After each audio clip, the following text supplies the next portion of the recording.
আসসালামু আলাইকুম, স্বাগতম ডেইলি ফোকাস সংবাদে। আমি মোহাম্মদ নাহিদ। আজকের সব আন্তর্জাতিক খবর নিয়ে হাজির হয়েছি। শুরুতেই জানিয়ে দিব সংবাদ শিরোনাম, তারপর বিস্তারিত। রাশিয়া ইউক্রেন যুদ্ধ, দোনেৎস্কের একটি গ্রাম দখলের দাবি রাশিয়ার। যুক্তরাষ্ট্র সফরে ট্রাম্পের কাছে ইরানি হামলার নতুন পরিকল্পনা উপস্থাপন করবেন নেতানিয়াহু। ইসরায়েলের সঙ্গে পূর্ব ভূমধ্যসাগরে প্রতিরক্ষা জোট শক্তিশালী করছে গ্রিস ও সাইপ্রাস।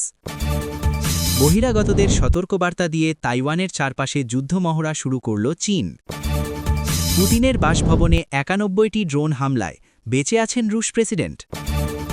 ভেনেজুয়েলায় মাদকবাহী নৌকায় মার্কিন হামলা, দাবি ট্রাম্পের। আসসালামু আলাইকুম, স্বাগতম জানাচ্ছি ডেইলি ফোকাস সংবাদে। আমি মোহাম্মদ নাহিদ।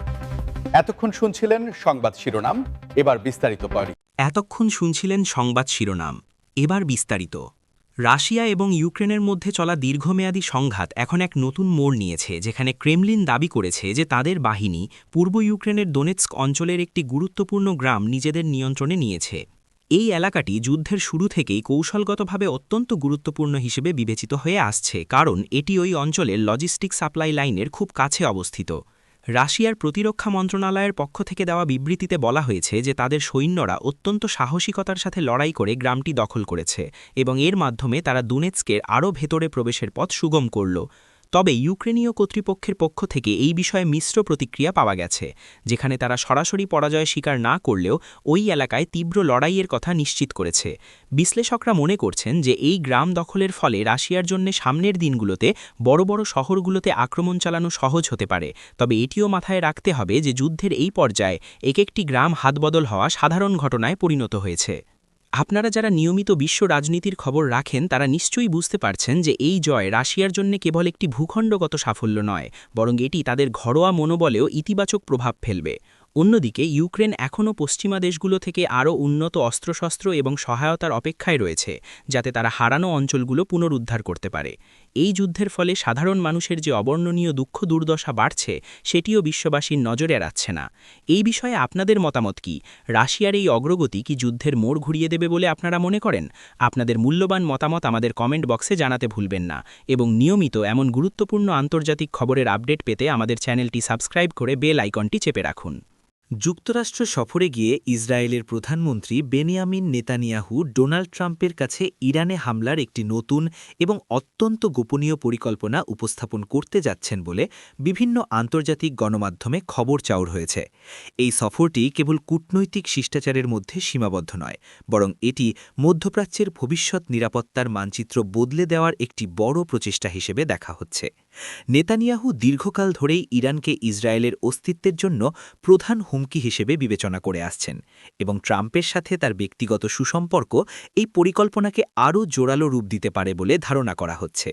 এই নতুন পরিকল্পনায় মূলত ইরানের পারমাণবিক স্থাপনাগুলো এবং তাদের ড্রোন উৎপাদন কেন্দ্রগুলোকে লক্ষ্যবস্তু করার বিষয়টি গুরুত্ব পেয়েছে। বিশ্লেষকদের মতে ইসরায়েল চায় যুক্তরাষ্ট্রের পূর্ণ সমর্থন নিয়ে ইরানের ক্রমবর্ধমান প্রভাবকে ঠেকিয়ে দিতে, এবং এই কাজে ট্রাম্পের কঠোর ইরান নীতি তাদের জন্য বড় একটি সহায়ক হতে পারে। আপনারা জানেন যে ট্রাম্প তার পূর্বের মেয়াদে ইরানের সাথে পরমাণু চুক্তি থেকে সরে এসেছিলেন, যা নেতানিয়াহুর জন্য অত্যন্ত স্বস্তিদায়ক ছিল। এখন যদি এই নতুন পরিকল্পনা বাস্তবায়নের পথে হাঁটে, তবে মধ্যপ্রাচ্যে একটি বড় আকারের যুদ্ধ শুরু হওয়ার আশঙ্কাও উড়িয়ে দেওয়া যাচ্ছে না, যা বিশ্ব অর্থনীতি এবং তেলের বাজারে বড় ধরনের অস্থিরতা তৈরি করতে পারে। দর্শক, আপনাদের কি মনে হয়, নেতানিয়াহুর এই পরিকল্পনা কি মধ্যপ্রাচ্যে শান্তি আনবে নাকি অশান্তির নতুন আগুন জ্বালাবে? আপনাদের চিন্তাভাবনা আমাদের সাথে শেয়ার করুন, আর ভিডিওটি ভালো লাগলে একটি লাইক দিতে ভুলবেন না, কারণ আপনাদের প্রতিটি লাইক আমাদের নতুন নতুন তথ্য সংগ্রহে অনুপ্রেরণা যোগায়। পূর্ব ভূমধ্যসাগরে নিজেদের আধিপত্য এবং নিরাপত্তা নিশ্চিত করতে ইসরায়েলের সঙ্গে এক শক্তিশালী প্রতিরক্ষা জোট গড়ে তুলছে গ্রিস ও সাইপ্রাস, যা এই অঞ্চলের ভূরাজনীতিতে এক নতুন সমীকরণ তৈরি করেছে। এই তিন দেশের মধ্যে ক্রমবর্ধমান সামরিক সহযোগিতা মূলত সমুদ্র সীমার নিরাপত্তা এবং খনিজ সম্পদ আহরণের অধিকার রক্ষার উদ্দেশ্যে পরিচালিত হচ্ছে বলে মনে করা হচ্ছে। গ্রিস এবং সাইপ্রাস দীর্ঘদিন ধরেই তুরস্কের সাথে বিভিন্ন ইস্যুতে বিরোধে জড়িয়ে আছে, এবং এমন পরিস্থিতিতে ইসরায়েলের মধ্যে একটি শক্তিশালী সামরিক শক্তির সাথে জোট গঠন তাদের জন্য বড় একটি কৌশলগত বিজয়। এই জোটের মাধ্যমে তারা নিয়মিত যৌথ সামরিক মহড়া পরিচালনা করছে এবং গোয়েন্দা তথ্য আদান প্রদান করছে, যা সমুদ্রপথে যে কোনো ধরনের অনুপ্রবেশ বা হুমকি মোকাবেলায় কার্যকর ভূমিকা রাখবে। বিশেষজ্ঞরা বলছেন যে এই ত্রিমুখী জোট কেবল সামরিক ক্ষেত্রেই সীমাবদ্ধ নয়, বরং এটি ভবিষ্যতে একটি জ্বালানি করিডর তৈরির পথও প্রশস্ত করছে, যার মাধ্যমে ইসরায়েলি গ্যাস ইউরোপের বাজারে পৌঁছাতে পারবে।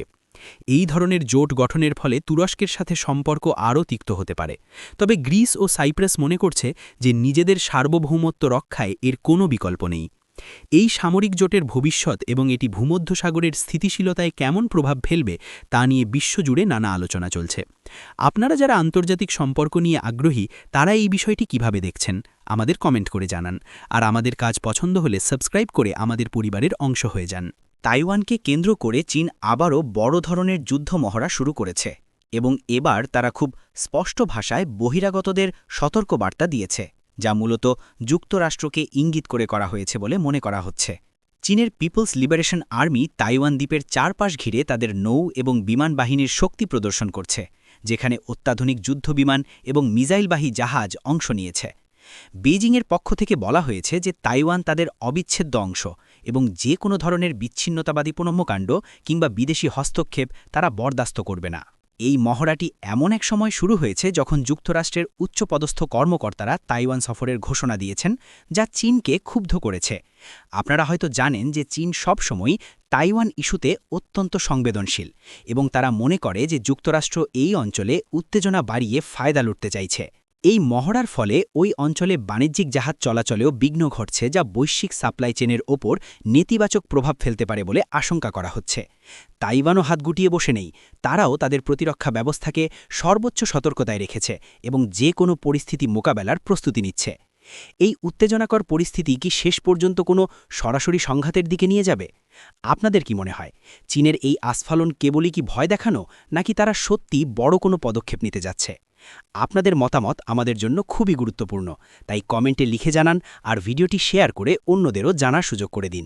রাশিয়ার প্রেসিডেন্ট ভ্লাদিমির পুতিনের বাসভবনকে লক্ষ্য করে ৯১টি ড্রোনের এক বিশাল বহর হামলা চালিয়েছে বলে চাঞ্চল্যকর খবর পাওয়া গেছে, যা নিয়ে এখন বিশ্বজুড়ে তোলপাড় চলছে।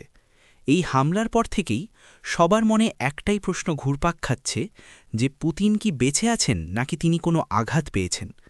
ক্রেমলিনের পক্ষ থেকে অবশ্য দ্রুত বিবৃতি দিয়ে জানানো হয়েছে যে প্রেসিডেন্ট পুতিন সম্পূর্ণ সুস্থ এবং নিরাপদ আছেন এবং হামলার সময় তিনি ওই বাসভবনে ছিলেন না। রাশিয়ার প্রতিরক্ষা ব্যবস্থা দাবি করেছে যে তারা আকাশে থাকা প্রতিটি ড্রোনকে সফলভাবে ধ্বংস করতে সক্ষম হয়েছে। তবে এই ধরনের বড় আকারের হামলা রাশিয়ার অভ্যন্তরীণ নিরাপত্তা ব্যবস্থার ফাঁকফোকরগুলোকে স্পষ্ট করে দিয়েছে। অনেকেই মনে করছেন যে এটি ইউক্রেনীয় বাহিনীর একটি পরিকল্পিত হামলা, যা সরাসরি রাশিয়ার ক্ষমতার কেন্দ্রবিন্দুতে আঘাত হানার চেষ্টা ছিল। যদিও ইউক্রেন আনুষ্ঠানিকভাবে এই হামলার দায় স্বীকার করেনি, তবুও রুশ কর্মকর্তারা একে একটি সন্ত্রাসী কর্মকাণ্ড হিসেবে আখ্যায়িত করেছেন। এই ঘটনার পর মস্কোর নিরাপত্তা ব্যবস্থা নজিরবিহীনভাবে জোরদার করা হয়েছে এবং সম্ভাব্য প্রতিশোধমূলক হামলার আশঙ্কায় ইউক্রেন জুড়ে রেড অ্যালার্ট জারি করা হয়েছে। ড্রোনের এই বিশাল বহর কিভাবে রাশিয়ার আকাশসীমা ভেদ করে এত ভেতরে প্রবেশ করল তা নিয়ে সামরিক বিশেষজ্ঞদের মধ্যে চলছে চুলচেরা বিশ্লেষণ। আপনারা কি মনে করেন, এই হামলা রাশিয়ার জন্য একটি বড় সতর্কবার্তা? ভ্লাদিমির পুতিন কি এর জবাবে আরও কঠোর কোনো ব্যবস্থা নেবেন? আপনাদের ভাবনাগুলো আমাদের কমেন্টে জানান এবং পরবর্তী সব ব্রেকিং নিউজ পেতে আমাদের সাথে যুক্ত থাকুন। ভেনেজুয়েলার উপকূলে একটি মাদকবাহী নৌকা লক্ষ্য করে মার্কিন বাহিনী হামলা চালিয়েছে বলে ডোনাল্ড ট্রাম্প এক বিবৃতিতে দাবি করেছেন, যা নিয়ে নতুন করে কূটনৈতিক টানাপোড়েন শুরু হয়েছে। ট্রাম্পের মতে এই নৌকাটি লাতিন আমেরিকা থেকে যুক্তরাষ্ট্রে বিপুল পরিমাণ অবৈধ মাদক পাচারের চেষ্টা করছিল এবং মার্কিন কোস্টগার্ড ও নৌবাহিনী যৌথভাবে এই অভিযান পরিচালনা করে। ভেনেজুয়েলা সরকার অবশ্য এই ঘটনাকে তাদের সার্বভৌমত্বের ওপর নগ্ন হস্তক্ষেপ হিসেবে দেখছে এবং তারা দাবি করেছে যে ওই নৌকায় কোনো মাদক ছিল না, বরং সেটি সাধারণ পণ্যবাহী ছিল। আপনারা জানেন যে যুক্তরাষ্ট্রের সাথে ভেনেজুয়েলার সম্পর্ক অনেক আগে থেকেই বেশ তিক্ত এবং ট্রাম্প প্রশাসনের আমলে মাদকের বিরুদ্ধে যুদ্ধের নামে এই ধরনের অভিযান প্রায়ই দেখা যেত। বিশ্লেষকরা বলছেন যে এই ধরনের ঘটনা অঞ্চলের স্থিতিশীলতাকে নষ্ট করতে পারে এবং মাদক চোরাচালান দমনের আড়ালে রাজনৈতিক উদ্দেশ্য হাসিলের চেষ্টা হতে পারে। মার্কিন কর্তৃপক্ষ অবশ্য তাদের দাবির সপক্ষে বিভিন্ন প্রমাণ হাজির করার কথা বলেছে, যাতে দেখা যাচ্ছে ওই নৌকায় উচ্চমূল্যের মাদকদ্রব্য লুকানো ছিল।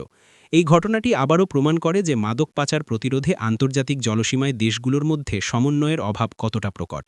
আপনারা এই বিষয়টি নিয়ে কি ভাবছেন? যুক্তরাষ্ট্রের কি অন্য দেশের উপকূলে গিয়ে এমন হামলা চালানোর অধিকার আছে? আপনাদের মূল্যবান মন্তব্য আমাদের জানান। আমাদের আজকের সংবাদ বিশ্লেষণ এই পর্যন্তই। ভিডিওটি ভালো লাগলে লাইক দিন এবং আমাদের চ্যানেলে নতুন হলে সাবস্ক্রাইব করতে ভুলবেন না। আপনাদের সমর্থনই আমাদের পথ চলার শক্তি। সবাই ভালো থাকবেন, সুস্থ থাকবেন। ধন্যবাদ।